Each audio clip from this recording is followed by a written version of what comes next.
افسوس کی بات ہے کہ ہمارے ہاں ریلیجیس طبقہ، انٹلیکچوئلز کا طبقہ، بزنس کا طبقہ کبھی ایک جگہ جمع ہو کر یہ نہیں سوچتے کہ جو ڈاؤن ٹاؤن پیپل ہماری کمیونٹی ہے کو کس طرح سے اٹھایا جائے گا۔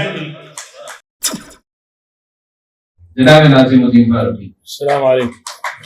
وَإِذَا جَاءَكَ الْمُؤْمِنُونَ فَقَالُوا سَلَامٌ عَلَيْكُمْ وَرَحْمَةُ اللَّهِ وَبَرَكَاتُهُ۔ جناب محترم مہمانان خصوصی و محترم اجتماع کے اہم اراکین اور ہمارے آڈینس میں بیٹھے ایک ایک فرد کو میں اپنے تہہ دل سے استقبال کرتا ہوں۔ میرے پیشرو اناؤنسر اور حد العزیز میرے دوست جناب فراست علی خسرو صاحب نے میرا بہت ہی بڑا چڑھا کر تعارف کرایا، جبکہ میں ایک حقیر و فقیر انسان ہوں اور اس بات کی کوشش میں لگا ہوں کہ انڈین کمیونٹی اور خاص طور سے جو مسلم کمیونٹی ہے وہ بہت ساری چیزوں سے ڈپرائیوڈ ہے، محروم ہے، دور ہے۔ دنیا اپنی ترقی کی راہیں تلاش کر رہی ہے اور ترقی کرتے جا رہی ہے۔ میں اس موقع پر جناب رضوان صاحب جو ناگپور سے تشریف لائے، سلمان احمد صاحب وہ بھی ناگپور سے تشریف لائے، یہ بھی میرے ایک عرصے سے جو ہے ہمکار رہے ہیں اور الحمدللہ انہوں نے کئی پروجیکٹس کے ساتھ کام بھی کیا ہے۔ تو ایسا پیارا پریزنٹیشن رضوان مرزا کی طرح کا میں نے ابھی تک سنا نہیں ہے۔ ویسے کیونکہ فیلڈ میں بزنس مینجمنٹ اور چارٹرڈ اکاؤنٹنٹ کا دائمی تعلق ہوتا ہے، تو تعلق تو ہم کبھی چھوڑ نہیں سکتے تاحیات۔ اب گزارش یہ ہے کہ سارا مسئلہ انسانیت کو جو پریشان کرتا ہے وہ جہالت کا اور غربت کا، یہ دو چیزیں انسان کے دشمن ہیں، الٹریسی اور پاورٹی۔ اور یہ الٹریسی اور پاورٹی یہ دونوں چیزیں ہیں۔ سوال یہ پیدا ہوتا ہے، ایک انٹلیکچوئل یہاں بیٹھ کے سوال کر سکتے ہیں، کیا یہ اللہ نے مقدر میں نہیں لکھا ہے کہ آپ غریب رہیں ہمیشہ؟ کیا اللہ نے آپ کے مقدر میں لکھا ہے کہ آپ ہمیشہ جاہل رہیں؟ نہیں، اللہ کی قدرت ایسی نہیں ہے کہ کسی پہ رحم کرتی اور کسی پہ ظلم کرتی۔ یہ تو آپ کے ہمارے سوچنے کی غلطی اور تفاوت کا نتیجہ ہے، اور سوچ بھٹکتے بھٹکتے اتنی دور نکل جاتی ہے کہ ہم پھر اڑنے لگتے ہیں، کوسنے لگتے ہیں اور پھر لوگوں کو کہنے لگتے ہیں وہ دیکھو۔ میں آپ کو چھوٹی سی کمیونٹی کی مثال دیتا ہوں، جین کمیونٹی۔ آپ جانتے ہیں کہ ہندوستان میں جین کمیونٹی کتنی چھوٹی کمیونٹی ہے، اور ان کے جو ٹریڈ آرگنائزیشن ہے اس کا فنڈ پتا ہے کہ 1,00,000 کروڑ سالانہ ان کا فنڈ ہے، 1,00,000 کروڑ۔ تو آپ بتائیے کیا اللہ تعالیٰ اتنا ظالم ہے؟ نہیں، کیونکہ ہم نے ہر موقع پہ نہ قرآن کو سمجھا نہ رب کے احکامات کو سمجھا۔ رب نے آپ سے کہا اقرا پڑھو، آپ نے نہیں پڑھا، پھر اس کا حشر کیا ہوا، آپ آٹو چلانے لگ گئے، اس کا حشر کیا ہوا، آپ 4th کلاس امپلائی بن گئے۔ تو جہاں تک وہ پورے ریلیجن کا معاملہ ہے اس کا 50% سے سارا زیادہ معاملہ پورا مالیات سے، فائنانس سے، مینجمنٹ سے تعلق رکھتا ہے۔ میں وہ تفصیلات میں جانا نہیں چاہوں گا، آلریڈی 2 گھنٹے سے آپ لوگ یہاں تشریف فرما ہے۔ اگر یہ نہیں ہوتا تو پھر زکوٰۃ بھی نہیں ہوتی، حج بھی نہیں ہوتا، اور انہیریٹنس جو میراث سب سے بڑا سبجیکٹ ہے اس وقت، میراث بھی نہیں ہوتی، بیٹی کو بھی جائیداد نہیں ملتی، بیٹے کو بھی جائیداد نہیں ملتی، باپ نے نہیں کمایا، دادا نے نہیں کمایا، تو وہ فقیر بیچارہ کس کو اپنی نسل کو کیا دے گا؟ کیا چمنی بانٹے گا؟ کیا روپیہ بانٹے گا جس کو سونے کے لیے بوریا نصیب نہیں ہے؟ پڑھو، غور سے پڑھو، قرآن پڑھو، حدیث پڑھو۔ مدینے کو کیوں نبی صلی اللہ علیہ وسلم آئے تھے؟ وہاں مار مار تھی، وہاں پہ ظلم تھا۔ آنے کے بعد آپ نے کیا وہ غربت کو کنٹینیو کیا؟ نہیں، بلکہ آپ نے ایک ایسی سوسائٹی بنائی، آپ کے عشرے مبشرہ کے اندر، خلفائے راشدین کے اندر سب بلینر اور بلینر تھے۔ میں بولنے کے لیے اصحاب صفہ غریب ترین لوگ تھے، جو بازو رہا کرتے تھے، ان کا برا خیال رکھا جاتا تھا، لیکن کنسلٹ کس سے کیا جاتا تھا؟ ان سے کیا جاتا تھا جنہوں نے دنیا دیکھی، دنیا کمائی، دنیا میں خرچ کیا، دنیا کو بانٹا اور دنیا کے ذریعے دنیا کو ترقی دی۔ مسئلہ تو یہ ہے صرف سوچ کا پرابلم، سوچ کا پرابلم۔ جن لوگوں نے اپنے آپ کو سوچا، اپنے ذہن کو سوچا، اپنے دل کو اور قلب کو خرید کیا اور یہ ڈیسائیڈ کیا کہ آج ہم کو غربت سے ہجرت کرنا ہے, آج ہم کو الٹری سے ہجرت کرنا ہے. سورہ مدثر کی آیت نمبر 5 ہمیشہ پڑھتے ہیں, وَرُجَّ فَحْجُرْ, ارے ہجرت کرو, اپنی جو ہے بےتابی سے ہجرت کرو. اکثر مفسرین رجز کے معنی گندگی کے لیتے ہیں, لیکن رجز کے معنی عربی کے اندر تاب کے بھی ہیں, غفلت کے بھی ہیں, بطل کے بھی ہیں, فشل کے بھی ہیں. تو جتنی پستی میں آپ ہو اس سے ہجرت کرو, بولنا اللہ تعالیٰ, نکلو اس پستی سے اور اپنے آپ کو اس قابل بناؤ کہ لوگوں کو اپنے پیروں پہ کھڑا کر سکے. آج کالج ہو, اسکول ہو, کیا کرتے ہیں, ان کے ذہن کو بنانے کی کوشش کرتے. تو ہم لوگ اس وقت اپنی سوچ کو بدلیں, سوچ میں انقلاب لائیں, عقل میں انقلاب لائیں, دانش میں انقلاب لائیں, تو پھر دیکھیے آپ کی سوسائٹی کیسی نہیں بنے گی. آپ کو بھی وہی 2 ہاتھ ہے, دوسرے کو بھی وہی 2 ہاتھ. آپ کو بھی وہی والدہ کے سے جنم لیے ہیں, دوسرے بھی اسی سے جنم لیے. کوئی خصوصی, کوئی کمیونٹی کسی کمیونٹی پر رحم نہیں کرتی, یہ بات یاد رکھیے. ہر کوئی اپنی کمیونٹی کو دیکھنا پڑے گا, اس کو ڈیولپ کرنا پڑے گا, اس کے لیے ڈیزائن کرنا پڑے گا. افسوس کی بات ہے کہ ہمارے ہاں ریلیجیس طبقہ, انٹلیکچوئلز کا طبقہ, بزنس کا طبقہ کبھی ایک جگہ جمع ہو کر یہ نہیں سوچتے کہ جو ڈاؤن ٹراڈن پیپل ہماری کمیونٹی کے, ان کو کس طرح سے اٹھایا جائے مل کے. یہ مولانا, یہ حضرت آپ کے پاس بار بار کیوں آتے ہیں؟ رمضان میں بھی آتے ہیں, بعد میں بھی آتے ہیں, کہ ان کو پتا ہے کہ اس گھر سے زکات ملتی. پڑوس کے اندر غریب کا پھٹا پڑتا ہے, وہاں نہیں جاتے. وجہ کیا ہے کہ اس کے پاس حلال آمدنی ہے, محنت کر کے اس نے کچھ کمائی. تو اللہ نے دنیا میں آپ کو 2 ہاتھ کے ساتھ پیدا کیا ہے.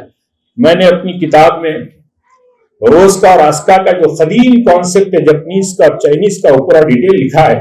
اب وہ زیادہ وقت نہیں اس پہ میں بحث کروں. تو کہنے کا مطلب یہ ہے کہ جو 2 ہاتھ ہے اور اللہ نے اس 2 ہاتھ کو کام کرنا چاہیے بلا تفریق مرد و زن. یہ انتہائی غلط کانسیپٹ ہے. میں نے دنیا کے بڑے بڑے علماء اور مفکرین سے اس پہ بات کی اور اطمینان حاصل کیا کہ کہیں آپ اپنی ریلیجیس بک میں بتائیے کہ عورتیں کام نہیں کرنا چاہیے. یہ کہاں لکھا ہے؟ مرد کو خوان بنانے کا مطلب یہ نہیں کہ عورتوں کو آپ آئی ڈی بنا دیں اور کے اندر عورتیں کام نہیں کرتی. بالکل فالس ہے. مسلم کمیونٹی کی آل اوور دی ورلڈ 47% عورتیں کھیتوں اور انڈسٹریوں میں کام کرتی ہیں. یہ کہاں سے آپ نے غلط فگر لے آ لیا ہے؟ اور ایک بات ارضی ہے, کیا آپ نے کبھی سوچا کہ ہندوستان کے ہمارے جو بھائی ہیں, ایک کامن انڈین سے ہم مسلمان 47% کیوں غریب ہیں؟ ایک عام انڈین ڈیلی 6.5 گھنٹے کام کرتا ہے اور مسلم کمیونٹی کا ورکنگ ایوریج 2.5 گھنٹے ہے. کیلکولیٹ کیجیے اور سمجھیے کہ کہاں سے کمزوری ہے. کون آپ کو روک رہا ہے؟ آپ کا دشمن کون ہے؟ ہمارا دشمن ہماری سوچ ہے, ہماری اجتماعی جو ہے پستی ہے. تو جب کلیکٹو ہم ایک دوسرے سے ملاقات کریں تو سب سے پہلے اکنامک ڈیولپمنٹ کی بات کریں, ایجوکیشن کی بات کے ساتھ. یورپ اور امریکہ نے بہت پہلے ایجوکیشن دیکھا, لیکن صرف ایجوکیشن کافی نہیں تھا.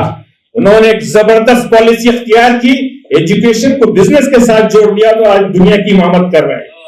کیوں 7 گریٹ ہیں وہ لوگ, اور کیوں ہم جو ہے 146 اور 147 نمبر پہ انڈیا اس وقت چل رہا ہے؟ ریزن کیا ہے؟ ریزن یہ ہے کہ ہم محنت نہیں کرنا چاہتے, مشقت نہیں کرنا چاہتے.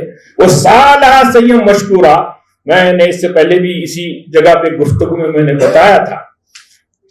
اللہ تعالیٰ پوچھتا ہے, عام بندوں سے پوچھتا ہے, بتاؤ اے بندو, 2 امپلائیز ہیں, ایک ایسا شخص ہے, بالکل کامن بات کی اللہ نے, کوئی عقیدے کی بات نہیں کی, کوئی فقہ کی بات نہیں کی, 2 چیزیں پوچھا اللہ تعالیٰ کامن ماسز سے. بتاؤ, ایک کے پاس 2 امپلائیز, ایک بالکل کام نہیں کرتا, بیکار ہے, ناکارہ قسم کا ہے, اور دوسرا کام کر کے اپنے امپلائر کو فائدہ پہنچاتا ہے. تو دونوں میں بتاؤ سب سے بہتر کون ہے؟ اللہ پوچھ رہا ہے بندے سے. تو ہر جگہ آپ کو دیکھیے کہ بار بار محنت کے لیے, مشقت کے لیے, تبدیلی کے نیکسٹ اسٹیج کیسے لے کے جائیں کمیونٹی کو. تو سوچو میرے بھائی, آپ کی زندگی تو ہو گئی, لیکن آنے والی جنریشن کے لیے کیا اسٹیج دے رہے ہیں آپ؟ کیا پروگرام دے رہے ہیں؟ کیا آپ کے پاس پلاننگ ہے؟ آپ کا پرفارمنس اتنا لو کیوں ہوتا جا رہا ہے؟ تو آپ مختلف قرآن کی یا حدیث کی دعا میں بھی دیکھیں گے, اکثر ہم بھی دعا کرتے ہیں کہ وہ سالہ مشکورہ وعملا متقبلا وصبرا جمیلا. یہ تینوں چیزیں بزنس کے لیے چاہیے. کوشش کرے تو ایسی کرو کہ مارکیٹ آپ کو قبول کر سکے, اور ایکٹیویٹی کرے تو ایسے کرو جس کا رزلٹ ہو سکے. اور جب نقصان اور خرچ ہو جائے تو صبر سے کام نہیں چلے گا, صبرن جمیلا اختیار کرو. سپرلیٹو ڈگری ہے پیشنس کی, صبرن جمیلا. تو جب کہیں جا کے آپ بزنس چھوٹا یا بڑا کرتے ہیں تو خرچ اور نقصان کا خوف ختم ہو جاتا ہے. اگر آپ کا خوف اگر آپ نکال دیں, یہ بھوت ہے آپ کے دماغ پہ کہ بھائی کل کے دن اگر میرا نقصان ہو جائے تو کیا ہوگا. میں آپ کے سامنے کھڑا ہوں, زندگی میں 2 مرتبہ زیرو ہو گیا, لیکن اللہ نے پھر اسی سے اس پورے لاس کو کور اپ کیا. ایسا ہوتا ہے کہ جب ایکسپیرینس اللہ دے دیتا ہے تو پھر اسی سے آپ کو پروفٹ ہونے لگتی. تو خرچ کا جو معاملہ ہے, ابھی ہماری بہنیں کچھ بتا رہی تھی. اب یہ جو ایس ایچ جی گروپ کو آپ نے سنا, میں جہاں تک سمجھتا ہوں یہ واحد انڈیا کا ایس ایچ جی گروپ ہے جس نے نہ حکومت سے ایک پیسہ لیا نہ بینک سے 1 روپیہ لیا, پھر بھی اب تک کروڑوں روپے کا انہوں نے ٹرن اوور کر دیا ہے. وجہ یہ کیا تھی کہ پلاننگ صحیح تھی, ڈائریکشن صحیح تھا, نیت صحیح تھی. عرض گزارش یہ ہے. تو اب سوال یہ ہے کہ بھائی آپ چیمبر والے کیا کرتے ہیں, یہ کیا نئی دکان آپ نے لگا رکھی ہے, یہ سوال ہو سکتا ہے. لیکن معاف کیجیے گا, یہ دکان نہیں ہے بلکہ دکان لگانے والوں کا ایک جذبہ اور ولولہ رکھنے والوں کا ایک جنونیوں کا گروپ ہے جو یہ کام کر رہا ہے. 7 سال سے الحمدللہ تیونس سے لے کے برونائی تک اسی چیمبر کے اندر 50 ڈیلیگیشن آ کر چلے گئے. گزشتہ سنڈے آپ کو حیرت ہوگی, یہاں بیٹھے تمام لوگ جس کو مدینے سے محبت ہے, مدینے کا اجوا کھجور بہت پسند کرتے ہیں, مدینے سے پروجیکٹ آیا ہے کڑپا کے اندر جو کھجور کے جو ہے فارم ہاؤسز لگانے کے لیے. تو سب سے پہلے discussion in detail Muslim chamber of commerce کی جانب سے کیا گیا. ان کو پلیٹ فارمز پرووائڈ کیے گئے. آپ پھلی سے لے کر پینٹ سے لے کر پلین تک بولیے, الحمدللہ مسلم چیمبر آف کامرس کے پاس اس وقت بے شمار پروجیکٹ آتے ہیں, گائیڈ کرتے ہیں. ہم نفع کمانا سکھانے کے علاوہ نقصان سے کس طرح بچنا ہے وہ زیادہ ہماری فکر ہوتی ہے. تو بات یہ ہے کہ جو حقیقت میں سیریس لوگ ہیں کمیونٹی کے اور واقعی سنجیدہ ہیں, کچھ کرنا چاہتے ہیں اور کچھ اپنی نسلوں کو دینا چاہتے ہیں تو ان کے لیے ویلکم ہے. یہ بیکاروں کے لیے جو غیر سنجیدہ لوگ ہیں اور جو صرف اپنی باتوں کے ذریعے نشست و گفت کرنا چاہتے ہیں تو اس سے ہمارا کوئی لینا دینا نہیں ہے. میں یہ کہوں گا کہ آج کی جو پروڈکٹ کو جو ہے رضوان مرزا صاحب نے آپ کے سامنے پیش کیا, اس سے پہلے بھی ہم نے چیمبر کی طرف سے کوشش کی تھی. یہ ایک کمپنی کے پروڈکٹ ہے, انشاءاللہ اور بھی ہم مستقبل میں آپ تمام کی خدمت کرنے کے لیے تیار ہیں. اس کو جتنے پلاننگ آپ نے 14 سال پہلے کی تھی اب وہ سب کچھ بدل گئی, ماڈیفائی کرنے کی ضرورت ہے, ریسٹرکچرنگ کرنے کی ضرورت ہے اور نئے ہینڈز کو اس میں شامل کرنے کی ضرورت ہے. جب تک آپ فائنانس ہے, ٹیکنالوجی ہے, مین پاور ہے, مشین ہے, یہ سب کو نہیں جوڑیں گے تو معاملہ بالکل ایک جگہ ہو نہیں سکے گا. تو آپ اپنی ہمتوں کو بلند رکھیے اور آج ہی ڈیسائیڈ کیجئے کہ آپ کو چھوٹے سے چھوٹے لے کر جیسی بھی کیپیسٹی اللہ نے دی ہے صرف تجارت میں آنا. مجھے ایک بزنس مین کا نام بتائیے سکسیسفل جو اپنے بچے کو بولتا ہے بیٹا تو جا کے نوکری کر لے, بزنس مت کر. بول سکتے ہیں آپ کسی کو؟ ابھی کووڈ کے اندر میں صبح چہل قدمی پہ جا رہا تو ایک نوجوان کو دیکھا کہ وہ گلے میں رومال ڈالے جا رہا. وہ آ گیا مجھے, اس نے پوچھا کہ انکل کچھ پیسے. میں نے کہا کیا, کس لیے پیسے چاہیے؟ تو اس نے اپنی اسٹوری سنائی. اس نے کہا کہ کرتے کیا؟ پین بیچتا ہوں. کیسے بیچتے ہو؟ تمہارے پاس تو موٹر سائیکل بھی نہیں. بولے نہیں انکل, موٹر سائیکل پہ اگر میں جاؤں تو سالانہ ماہانہ 3,500 کا مجھے نقصان ہوتا ہے. میں بس اسٹاپ کے پاس کھڑے ہو جاتا ہوں اور گھر روزانہ 1,500 روپے لے جاتا ہوں. تو آپ اندازہ کیجئے کہ صرف ہمت اور ولولہ اور ڈائریکشن صحیح ہونے کی ضرورت ہے. کوالٹی دیجئے, اصول پہ رہیے, اصول کا بزنس کیجئے.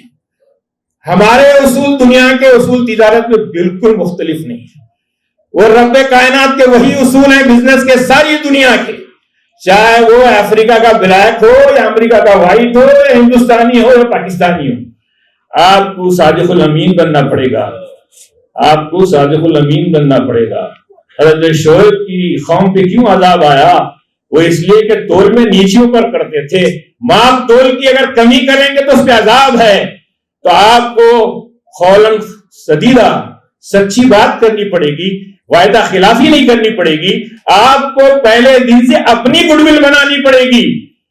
یہ کمپنی کا پروڈکٹ 1000 سلام کرتا ہوں, مرزا صاحب کو 1000 سلام کرتا ہوں, یہ ان کی اپنی گڈ ول بنائے گی. لیکن آپ کی گڈ ول کیسی بنے گی؟ مارکیٹ میں آپ کو اپنی گڈ ول بنانے کے لیے آپ کو بہت سارے اصولوں کے اوپر چلنا پڑے گا.